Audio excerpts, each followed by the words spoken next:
வணக்கம் நண்பர்களே, வாங்க நாம் இன்னைக்கு தேங்காய் சாதம் எப்படி செய்கிறதுன்னு பார்க்கலாம். How to make a coconut rice. அதுக்கு நாம் 1 ஸ்பூன் உளுத்தம்பருப்பு, 1 ஸ்பூன் கடலைப்பருப்பு, 1 ஸ்பூன் நிலக்கடலை, 4லேருந்து 5 முந்திரி பருப்பு, ஒரு 6 கறி லீவ்ஸ், ஒரு பச்சை மிளகாய், அரை ஸ்பூன் கடுகு, ஒரு சின்ன துண்டு இஞ்சி. இது தாளிக்கிறதுக்கு 1/4 கப் தேங்காய் எடுத்திருக்கேன். இவ்வளோதான் தேங்காய் சாதத்துக்கான இன்க்ரீடியன்ட்ஸ். இப்போ நான் இதில் 1.5 டீஸ்பூன் ஆயில் எடுத்திருக்கேன். இது நல்லா ஹீட் ஆனதும் நான் இதில் மஸ்டர்டு சேர்த்துட்டு அதுக்கப்புறம் இருக்கிற எல்லா ட்ரை இன்க்ரீடியன்ட்ஸும் நான் இதில் ஆட் பண்ணுறேன். நான் 1 டீஸ்பூன் ஆயில் எடுத்திருக்கேன். அதில் நான் கடுகு போட்டு பொரிஞ்சதும் நான் இந்த இன்க்ரீடியன்ட்ஸ்லாம் போட்டு ஃப்ரை பண்ணிட்டேன். இப்போ இதில் ஜிஞ்சரும் green chilli, hing powder, curry leaves add பண்ணுறேன். இப்போ நான் green chilli, ginger, curry leaves, hing powder add பண்ணிட்டேன். ஆட் பண்ணதும் அது ரொம்ப ஃப்ரை ஆகக்கூடாது, இல்லைன்னா க்ரீன் சில்லிலாம் அப்படியே வதங்கிடும். அதனால் லைட்டாக போட்ட உடனேயே நான் எடுத்து வச்சுருக்க தேங்காவை இதில் போடுறேன். தேங்காய் சாதத்துக்கு ரொம்ப முக்கியமானதே தேங்காய் ரொம்ப ட்ரை ஆகக்கூடாது, ஜூஸியாக இருக்கணும்.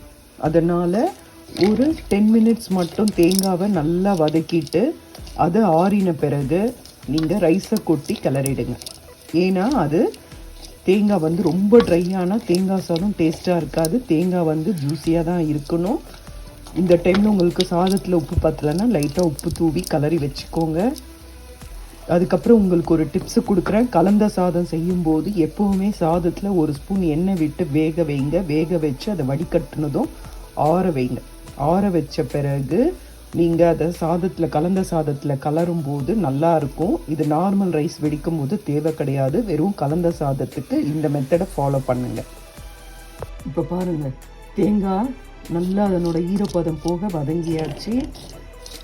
திரும்பியும் சொல்கிறேன், இதை மீடியம் ஃப்ளேமில் வச்சு பண்ணணும். தேங்காய் ரொம்ப ட்ரையாக வதக்கிடக்கூடாது, அது நல்லா ஜூஸியாக இருக்கணும். இந்த ஸ்டேஜில் அடுப்பை ஆஃப் பண்ணிவிட்டு நீங்கள் ஆற வச்ச சாதத்தை இதில் கொட்டி நல்லா மிக்ஸ் பண்ணிவிடுங்க. அவ்வளோதான், அருமையான சுவையான அசத்தலான தேங்காய் சாதம் ரெடி. இதுக்கு நீங்கள் தொகையல் அந்த மாதிரி வச்சு சாப்பிடலாம். உளுத்தம்பருப்பு சட்னி சேர்ந்து செய்கிற தொகையல் வச்சு சாப்பிடலாம்.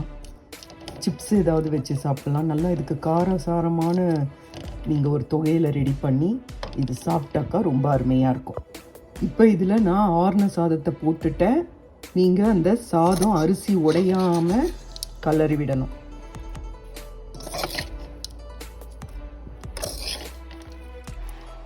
இந்த மாதிரி நீங்கள் அரிசியை உடையாமல் எடுத்து மிக்ஸ் பண்ணி உடைச்சிங்கன்னா சாதம் உடையாமல் நல்லாயிருக்கும், சூப்பராக இருக்கும்.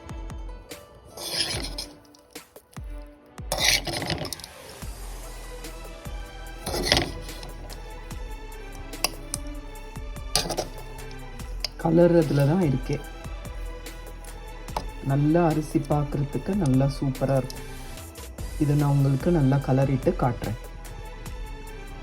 சுவையான தேங்காய் சாதம் ரெடி. Delicious coconut rice.